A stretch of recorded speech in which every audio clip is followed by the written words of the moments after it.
What is fun? We talk about playing, usually we think about child's play or children play with things. I think playfulness as adults is actually to go back to that carefree state. We don't have to worry about our responsibilities at the time. It's a time to do something that doesn't seem to be of consequence. What do you do for fun?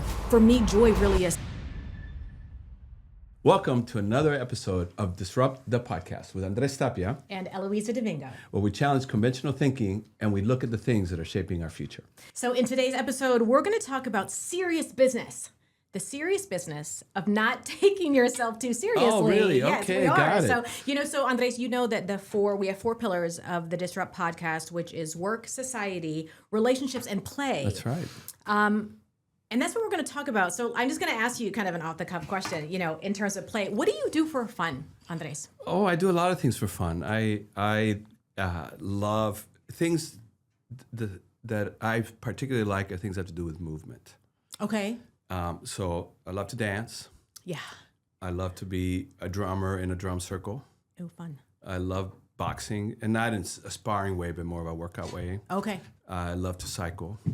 And I don't know if I knew that. And I grew up surfing. Now I do more body surfing, so I love Yeah. it. So you can see there's a theme here. Yeah, It's about movement. Bodily Yeah. movement. Yeah. And it's very important to me to be in movement. Well, so why? Why is that important? Well, I think for whatever reason, the way I move inside, the energy I have, Yeah. I gotta Yeah. get it Get out it through out. my body. Yeah. But there's some things that are solo, like cycling, even though you're in the group, but I tend to do more solo cycling, but dancing and drumming circle, Yeah. right? And even the boxing, which you have to have somebody to do it with. I like the communal aspect of it. Yeah. Yeah. And let's talk about the drumming circle is one of my favorite aspects because I do all kinds, little drum circles, some at my house, some in the street corner in the park. Yeah. But my favorite is do it with some friends called the Full Moon Jam. It's in Chicago during the warm weather seasons, and it rotates throughout the city of Chicago. And true to its name, it's on the full moon. That's awesome. And imagine this: huge park by the lake, Montrose Beach, Foster Beach, Yeah. and hundreds of people. And there's about 24 drummers with congas and djembes and bongos, and I bring my portable bongos with me and maracas and all other kind of rhythmic things.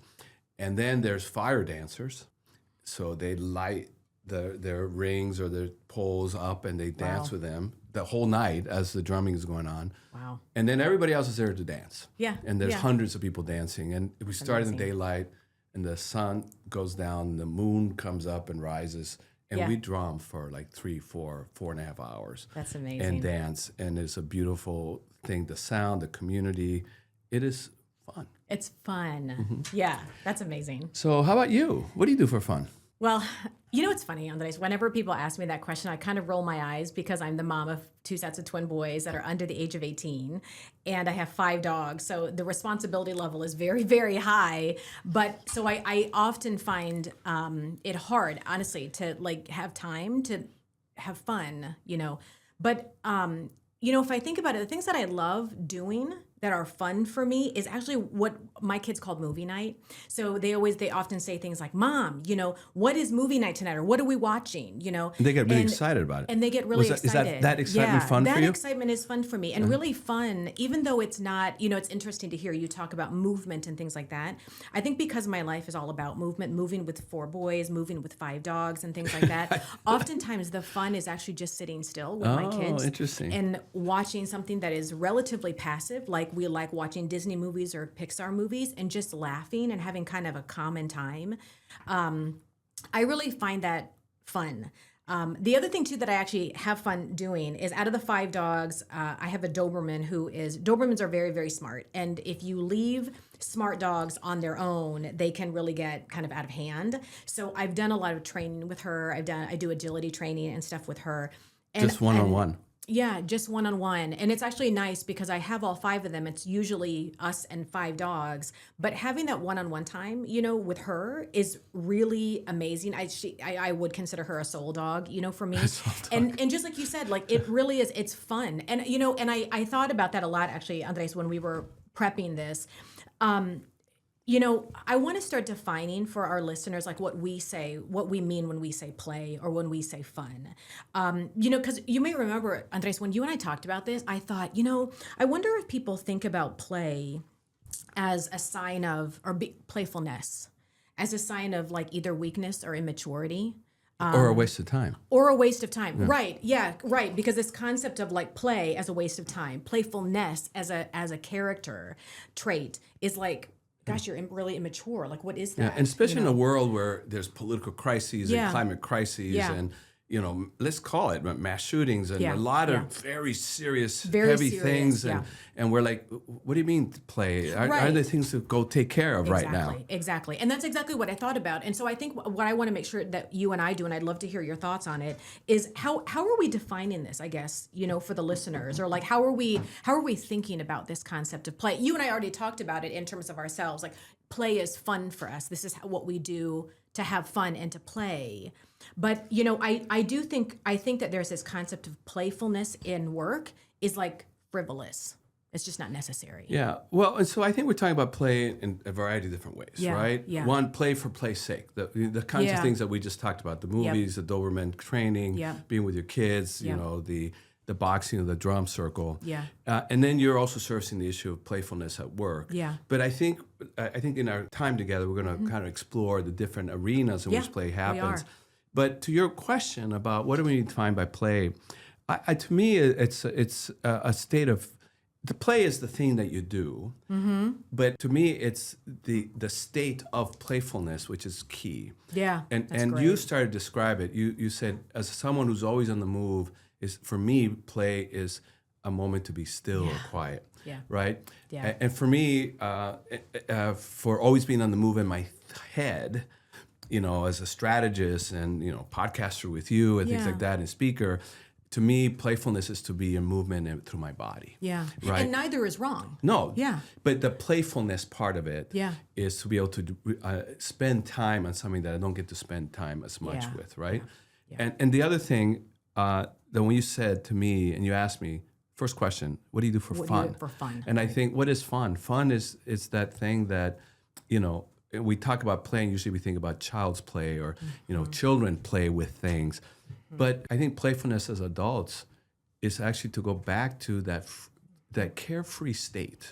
I think playfulness is about that carefree state. Yep. Carefree about what? We don't have to worry about our responsibilities at the time, whatever they may be, household responsibilities or work responsibilities. It's a time to do something that doesn't seem to be of consequence. Yeah. And that's the beauty of it. Yeah. It's just that you kind of be more in the moment of the game or the show or being whoever or the movement in the boxing or in the cycling. And I think playfulness is really so much about the moment. And I think about so much of our work is always about the future. Yeah, we're always working on a project. We're doing strategy. We're doing analysis. We're trying to sell. And playfulness is stop and just be in the moment. Yeah, yeah. What do you think? No, I agree. I mean, you and I were able to kind of pull some interesting stats. There's a book called Broaden the Build by Barbara Fredrickson, and she talks about how playfulness is tied to positive emotions, like joy and amusement. But I also like what she talks about is the correlation of playfulness to thinking and creativity and also connection. So that word connection for me, Andres, is also really important because, again, what's really interesting to me is we actually didn't prep the opening part of our podcast, like what is fun for you, what is fun for me, and your movement as juxtaposed to my stillness. Yeah, it was an interesting contrast. It's such an interesting concept, but what was the same was the connectedness and the joy that we feel. For me, joy really is sitting on the couch and watching a movie and sitting with my children because everything else is such in movement. And what's really interesting, I would love to hear your thoughts about this. When you and I first put this podcast together, or the concept of play together, and we put these 4 pillars together: work, relationships, society, and play. Yeah. And play as a disruption That's so interesting. But you and I, everybody learns to play, with your friends, to even, to Well, it's the first things you it's need the to first do, thing right? you learn, because play is this idea of connecting with individuals and communicating with individuals. Like I watch my kids, they'll go to a soccer match or whatever, and if somebody kicks a soccer at that ball at them, you automatically engage in play. I don't even know your name. I don't even know if you're on my team. We're just playing, right? And it is a connection. But what's so fascinating to me, Andres, is even you and I are introducing play as disruptive, as this form of rebellion, so I would love to hear like your thoughts on that. Well, I think that and we're focused on adult play right here. Yeah. And the thing is that we have so many responsibilities Yeah. and so many accountabilities, and life is demanding, and we always say there's not enough hours in the day to do what we need to do. So to play is it's disruptive, because we're stepping out of the accountabilities, the responsibilities, even stepping out of time, right? Because play, to your point, is about stopping and being present, and not about moving something along. It's about letting go of things that need to be tended to, so we can just be in the moment with alone, or with other people, or whatever nature has for us, or a particular show. I mean, a lot of people, our listeners, we take time to go to live music. And what does live music do for us, right? Now, how productive is live music? It isn't productive it's not helping me get my project done, at least in an obvious way, but it's feeding my soul and my mind, and I'm connected with a crowd of strangers or with a group of intimate friends I'm going with. So I love. Okay, I'm hooking on to what you just said. Is I wish I could press reverse, because you said this concept of it's not helping me in evident ways, but it is going to help. Like it's interesting to me. So wait a second. You going to a music concert is going to help you get your project done? Absolutely. How? Because as the human beings that we are complex, and we have our heads, but we have our hearts, and we have our bodies, we have our souls, we have our spirit. And we have our neural system that sort of is firing on different neurotransmitters, adrenaline, and also oxytocin and serotonin, Cortisol. right? Cortisol, testosterone, estrogen, all those things. And all those things elicit different moods and feelings for us. And we need all of them to get certain things done. Yep. But if we are always at work and always dealing with the stressors of getting things done, or reacting to the news and stuff like that, then we're firing on certain, on cortisol levels a lot, or testosterone. You're over-indexing. And we need to find a balance. Yeah. But how does that help my work? Well, it's by finding the balance. If I start to release more oxytocin because I'm playing, right, and I'm interacting with other people, and that bonding neurotransmitters are there, and I get some more serotonin because of the thrill of the boxing, or the the dynamicness of a drum circle, or riding a wave, and even that those energies restore an imbalance in our bodies and our systems. And they activate different parts of our emotions, different parts of our brains, and they have a healthy impact on our physical bodies, because we're nourishing our bodies in new ways, not only through the exercise or the stimulus, but the actual release of different neurotransmitters. And that is a wonderful thing. Yeah. And so when you go back to work, the cortisol levels that have maybe built up through the week, and you play during the weekend, they're reduced. You're coming in with more oxytocin. You feel good toward your fellow team members and your clients. And it's not only a feel good, but then your brain and your feelings are more open to new ideas and new concepts, and that leads to greater innovation and greater productivity. Yeah. So one thing I want to talk about here in a second, because you and I have led off this episode specifically talking about play for the individual. What does Andres like to do? What does Eloiza like to do? How are you, when you're sitting at a concert, going to help you and your project? But one thing I do want to get to here in a second is this concept of teams at play. Yeah. And what does that do for teams? But before I get to that, we talk about the barriers to play. And even you sitting here and saying some of this stuff, you know, what's really interesting is I'm getting like mom guilt sitting here.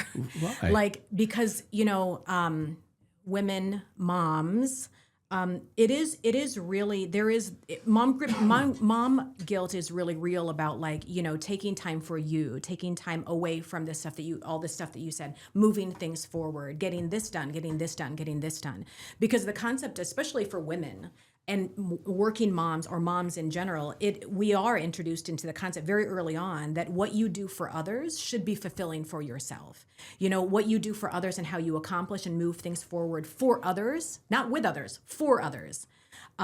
Therefore should fill you, you know, should fix all of those cortisol levels, should fix all of those oxytocin levels. And I think, to me, Andres, that what we're trying to talk to our listeners about is to think about that play is necessary. Play is something that should be a protected part of your world. But let's just face it. I mean, at least for me, one of the reasons why sometimes I do kind of roll my eyes when people say, oh, what do you do for fun? Is that automatic feeling of, well, I really don't want to feel guilty. You know, I really don't want to feel this idea of shame. So I don't want to leave that off of the table, because that is very real for women and women of color, working moms. You do have to fight that a lot of times to be like, well, okay, I guess I'll go. And then you're trying to have fun in that moment. I'm going to be really honest. I try to work out 3 to 4 times a week. I try to hang out with the dogs on my own 2 to 3 times a week to do this stuff. There is a lot of prep that goes into it. Okay, boys, are you all good? Everybody know where they are? Mommy is going to be outside. Do we all have food? Does everybody know where they are? Everybody is good? You know, that's a lot of prep, instead of being like, car, dog, let's go. You know, that's a lot. And then as a result of that, you spend an hour with the dog, you're taking 15 to 20 minutes just to come off, you know, and then do whatever you have to do. Then you're going back on. So I don't want to leave that off. It's just that is a true barrier to disconnecting, because I believe in it. There are just some barriers to it. Well, clearly there's barriers. There's barriers for everybody for different reasons, right? I mean, so I you know, the mom guilt is a very real dynamic. You just expressed it, but others have, you know, guilt for other reasons, right? Or they feel that they never were encouraged to play, and they feel that, you know, I know somebody at my previous employer, smart guy, wonderful guy, and he is near retirement. When he told me this, he goes, I said, so when are you going to, where are you going to go for vacation? Yeah. You know, and I said his name, and he goes, nowhere. And I said, well, where'd you go last year? And he goes, nowhere. And then he said, I never go on vacation. And I'm like, dude, what do you mean you never go on vacation? Well, you know, I grew up in Montana, and, you know, hardworking, and we're told never to relax. You can, every morning there's chores to take care, and I've carried that into my career. Yeah. And it's like, but this guy had not learned how to take care of himself and enjoy his life. Yeah. And he was a great worker, but that's all he had. Yeah. And then when he was laid off, it was like, what am I supposed to do? Yeah, and there wasn't a lifestyle and a life time of having developed play habits. Right, and suddenly life was even emptier. So that so interesting. You know, and you talk about teams here, the impact on teams. There's another statistic here from MIT. The teams that laugh together regularly are 10% more productive and 20% more likely to solve creative problems. So again, laughing and doing fun things is not just an end of itself, it's a means to greater innovation and creativity, and it's proven by the science and the research. Right. Well, and you know, that it's that idea around also relationships, right? So teams, they need to have this concept of relationships in teams. And if you are playful, or if you take time to play together as a team, there's also research that shows that not only are you more innovative and creative, you actually realize that taking the time to explore together as a team is actually really valuable. I want to go back just for a second. You mentioned your friend. Talk to me a little bit, though, Andres, about the connection between what happened with your friend. Like, I don't take vacation, you know, and like, it's almost like a. It was a form of pride, yeah. Right. But talk to me a little bit about, and you know this, our generation, it was like, I have 100 PTO hours. Yeah. And it was a badge of pride, right? And even for me now, I mean, I definitely don't use my PTO. So I don't know what I'm asking. I'm making more of a statement. Well, but I think that in the end, especially for people that work for employers, we do a lot of things to give them everything we got. But how much do they feel the same way toward us? That's right. Yeah. So there's sort of it's an asymmetrical thing where we give and give and give. But if the economics are not that good, you could be let go pretty quickly. And so, and we accept that as part of the reality of business, capitalism. yeah. But therefore, the responsibility is on us Right. to say, all right, that's my risk factor. I can give and give and give, not get as much in return. But it's up to me to develop the habits and the nurturing that cannot come from my employer, even while I'm working for them, or even if I let go, but also to nurture my soul. And here's the thing. You talk about mom guilt or whatever, dad guilt or, caregiver guilt, whatever. Right. But if we don't take care of ourselves, how are we going to take care of our loved ones? Yeah. If we're tired and sad and not nurturing our souls, they're going to feel it.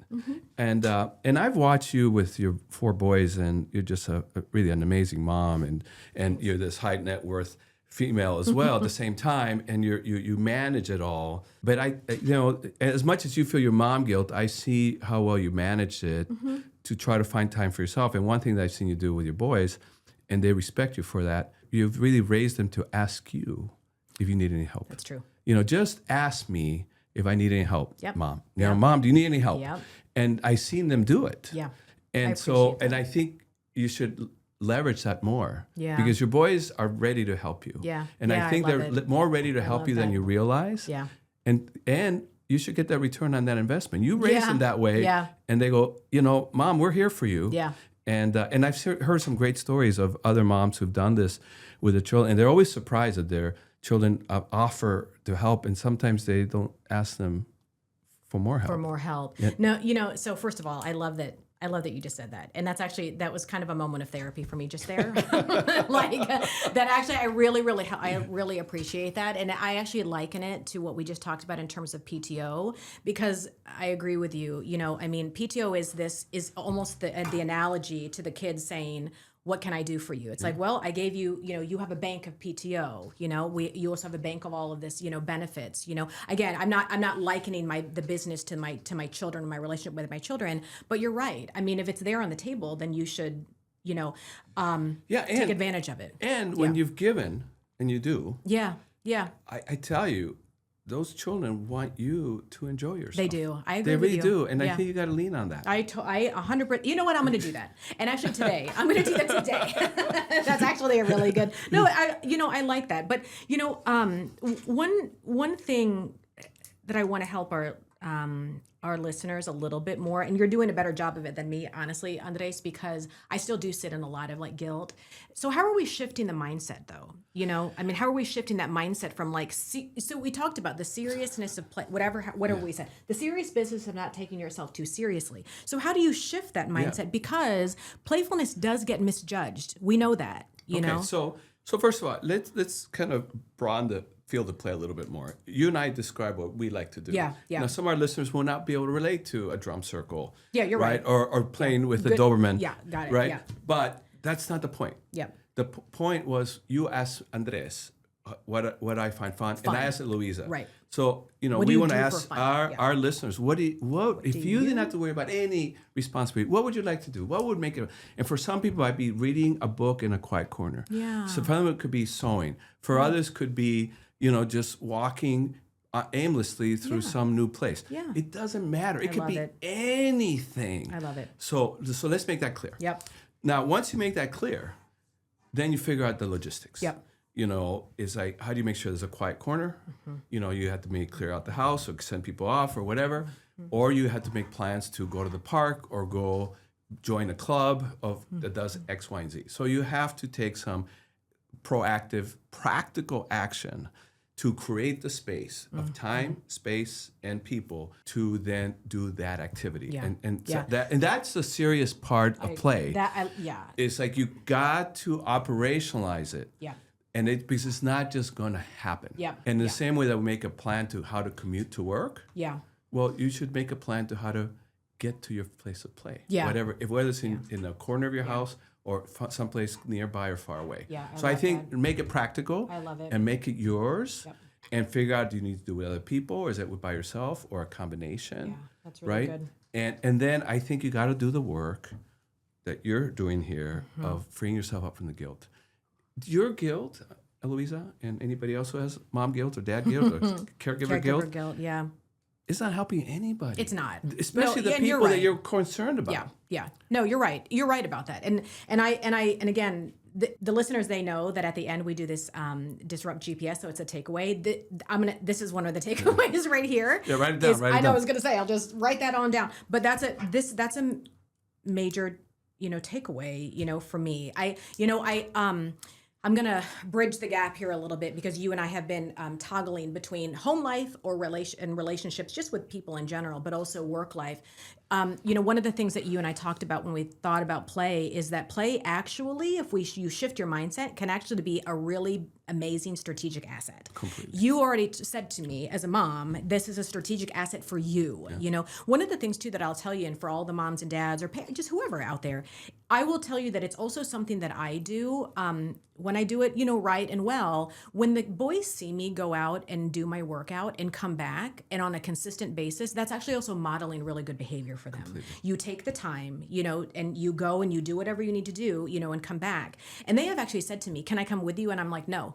Because it's my time, like we can do like a run together or something, but like mommy's time at Pilates or like a bar, I want to protect. That's sweet. They want to go with you. I know, isn't but it? It's good for you to then put a boundary there and then find an alternative way to play with them. And that's what it is. You're playing for you. Agree. Yeah, I agree. And with them. I agree. Later. And one of the things I think about, and again, I'm going to toggle over to the work side, is this concept of play breaking. I think it's really interesting, this idea of play or playfulness. We talked about play in teams, playfulness, also breaking hierarchy. Well, you and I are both public speakers. You and I use a lot of narrative, and you and I are comfortable using humor in our presentations. And I'm going to speak for both of us because I've seen you as a presenter. It is really disarming, actually, to see it, disarming in a good way, because it makes you more human. Humor is like, oh, that's kind of fun, and play makes it more accessible. You as a speaker, as a keynoter, as a vice president, as a leader, as somebody that is like kind of up at the top, whatever that means, in terms of hierarchy, using the appropriate landing of jokes or playfulness or activities, and actually you and I are going to do an activity. One of our guests later, we talk about play and doodling and that kind of thing as a form of strategy and breaking down, hierarchy. So that's the other thing too, as I think about, is playfulness and play as a strategic asset. Well, and if you generally are playing and then you are leading, or either as a keynoter or just in a team meeting, and you bring forth the ways in which you've played, it's very disarming. So it is disarming. I'm a strategist, keynoter, and then I let it out that I went to an EDM festival all weekend in Chicago, a Northerly Island, and people go do the double take, like they wait, do. What?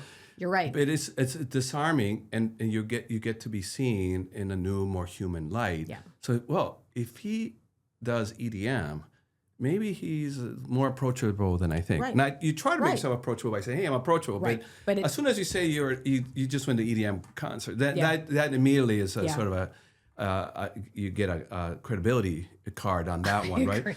Or I agree. Or I recently started writing poetry, and I've shared some on the show, and then I took the risk, thanks to a friend, to go to an open mic and do a public poetry reading. It's amazing. And it was a stretch for me, and I had like, oh man, am I really going to do this? But it was play. Yeah. Yeah. And not only was it cathartic for me because I was poetry about some real stuff that had been going on.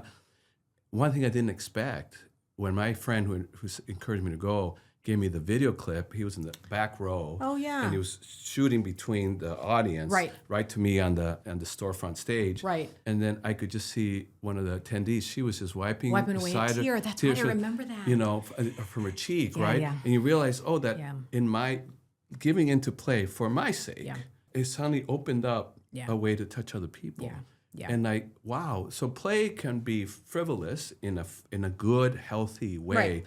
but play can be connective, like you and your children, you with your Yeah. loved one, and also it can be connected with strangers. And Yeah. think what happened in that case. But even when you go to a concert or a drum circle, suddenly you have Really. you commune Really. with a bunch of strangers in a way that is uplifting, and in a world we talked about, how dare you play when the world's falling apart? Right. And here's my answer: Yeah. how dare you not How dare play? you not play? Especially in now. a world that's falling Yeah. apart. And Right. so when we're drumming together with the fire dancers and drummers, and Yeah.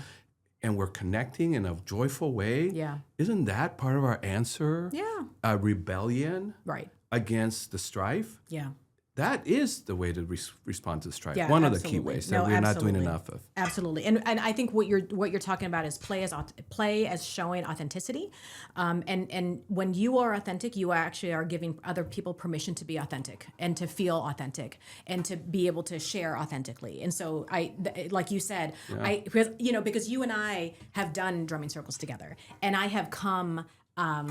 Well, talk about your experience. Actually, Sure. We're going to come back to drum circles. This is sort of a little bit of a metaphor. And Yeah. what was your experience with that drum circle that invited you to? When I came with you, it was I thought this is going to be a business thing. I'm going to learn about this thing, this concept. That. And actually, for our listeners, we are bringing drumming circles into the workplace to stimulate innovation. Yep. So And part of strategy right. Yeah. And so the invitation was partly that. That's exactly right. That's exactly right. And so as a result of that, that's how I honestly went in. I didn't think about it as play. I thought about, this is a business strategy. This is a potential concept you and I were going to, kind of use for our clients. So I kind of came in. Andres was on my right, and we started. And I remember Andres just starts playing, and I'm like looking at him, and I'm like, what am I, and we already have drums at this point, and Andres is like looking at me and telepathically being like, you got this. I'm like, I got what? What are we doing? Because I'm thinking, there's a PowerPoint. Like, why are we not paying attention to the PowerPoint? It's clearly about the PowerPoint, right? And so I really attached to, honestly, my connection with Andres. And then as a result of that, Andres, like, watching you, like, just have fun, move. You talk about movement and fun for you.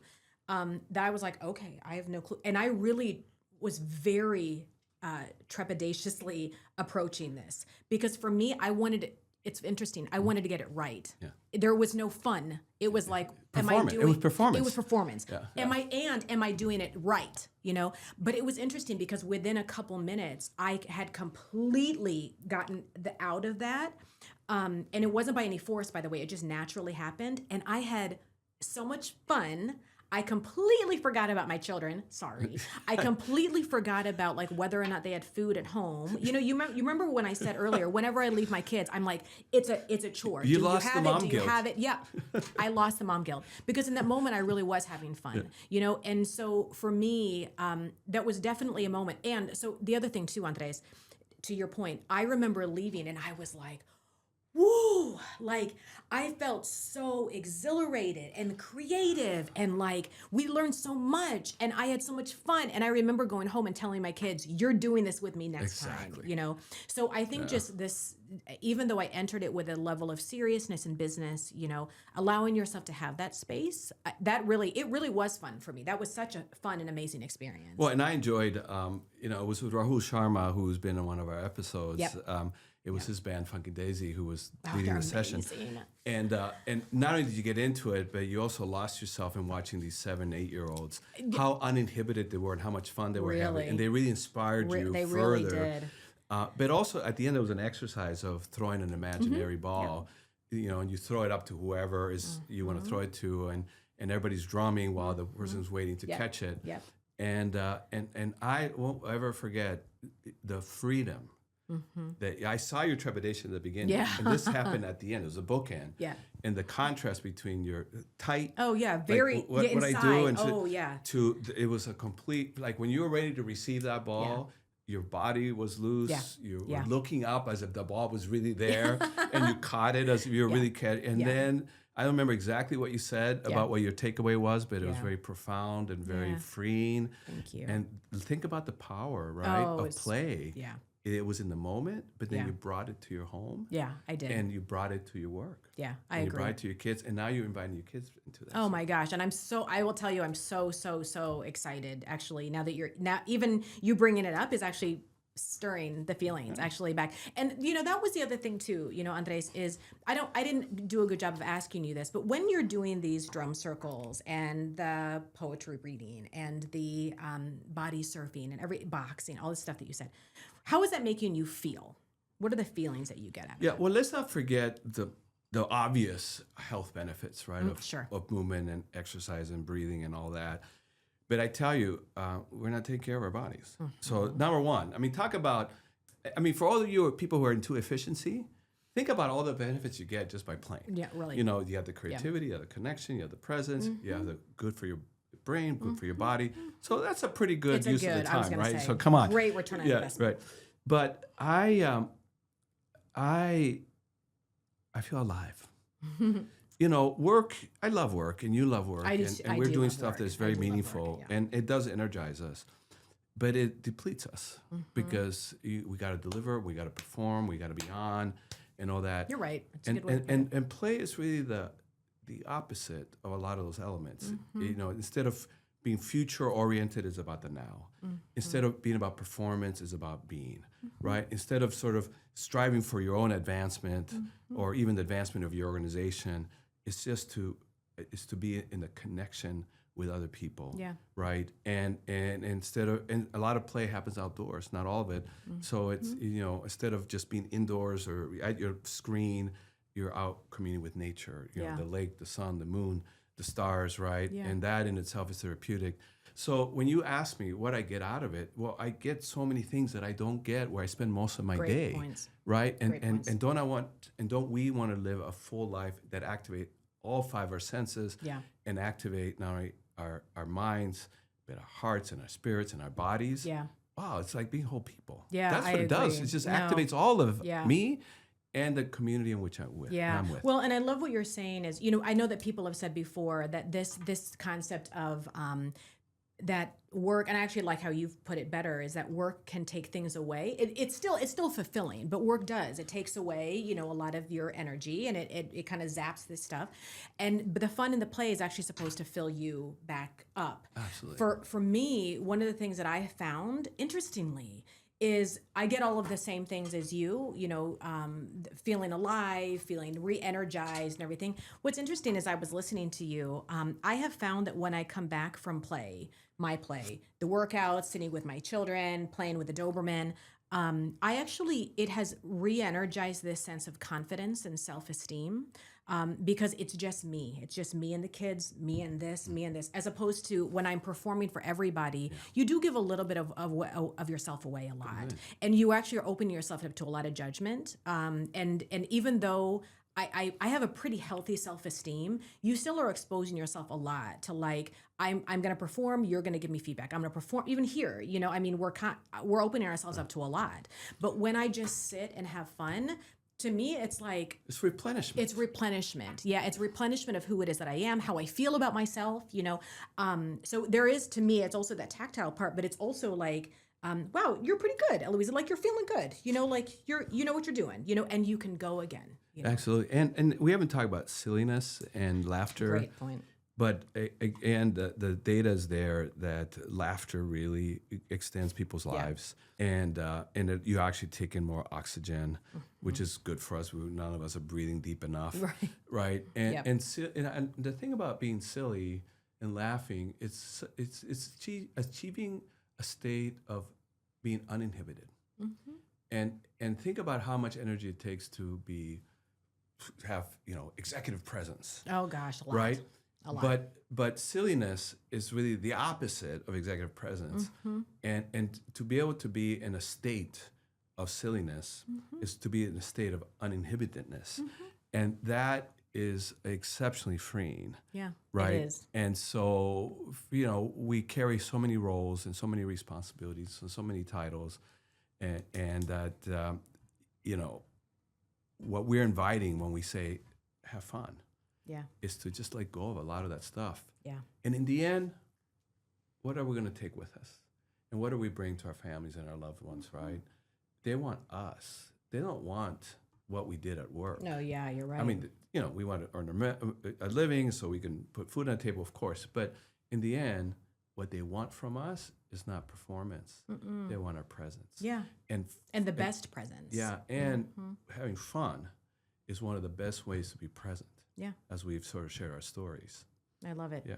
And by the way, speaking of stories, having fun gives you a lot of great material. Yeah, I was going to say, it gives you so much more to work with. Yeah. So we've reached the time in our podcast where we do what Andres and I love to call disrupt GPS, which again, we've always promised you great conversations, but what we also promise you is practical takeaways.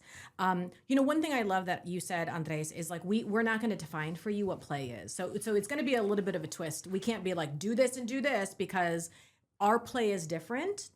Andres' play is different than my play, as it's going to be different for you. I will say the takeaways that I have, and I pointed one out earlier, is really this, you kind of called me out a little bit, which is good, because you're my friend and I trust you. And Andres and I play together, and we actually build trust off of that, interestingly, is this return on investment with my kids that, they do ask me, how can I help?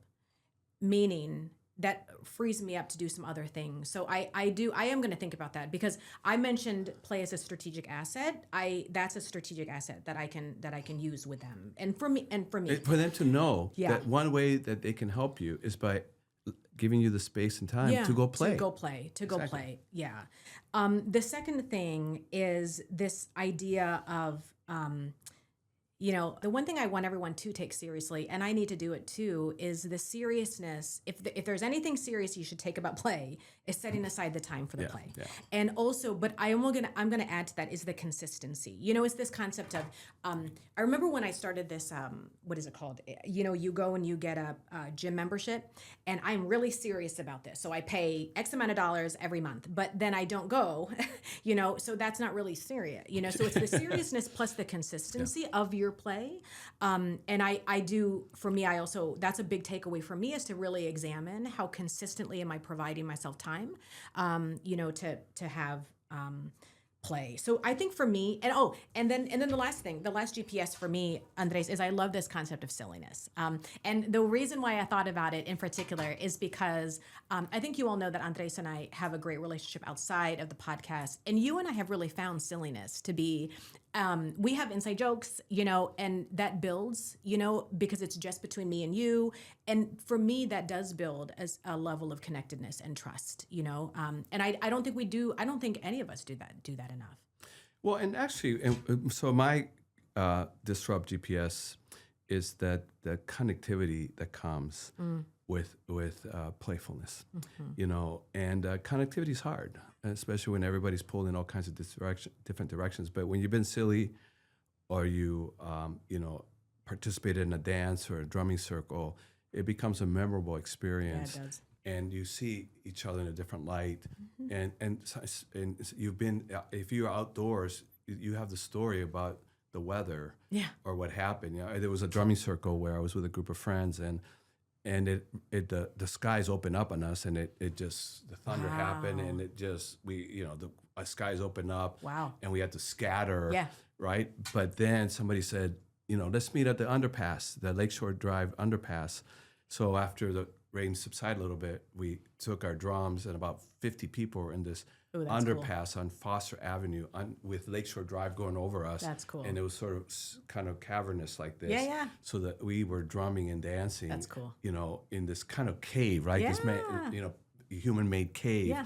And it was glorious. Yeah. And we will never forget that night. That's very memorable. Right. And it was a very connected experience. Yeah. So, and I do want to reiterate the issue of the serious part of play, which is you got to plan for it. Yeah. You got to make time for it. Yeah. You got to make time for it, and you have to plan. You have to figure out the activities you want to do, who you want to do them with, and you have to plan ahead. So in that sense, it really is treat it as a project. Yeah. In order to create the structures, and who's going to take care of the dogs, who's going to take care of the kids. It's, how are you going to get there? It's all that. So you have to pay attention to that. And that's what a lot of times people will say, it's play, will just be more spontaneous. And spontaneous is fine. Right. And you want a lot of time for that. But a lot of it, especially with our business life, you have to treat the operationalizing a place seriously. So once you have the structure, then you have all the freedom. You have the time, the responsibilities of who's going to take care of things back at home are taken care of, right? And you can really have the right instruments or the right gear to really enjoy yourself to the fullness. I love it. I love it. So I hope that you all had fun watching us, and you found this to be a really playful episode. So, if you want to, we would love for you to, again, engage in our conversations, comment below. Tell us how you went out and played. Yeah, and tell us how do you have fun? Tell us that. And so engage with, Andrés. We have all of his links in the description, all of my links in the description, and of course, in the description, all of the links to follow and subscribe to the podcast and continue to watch us and engage with us and have fun. Andrés, thank you for having fun with me again. That was fun, wasn't it? Yeah. That was fun. Thanks for being here. Thanks for being on the podcast with us.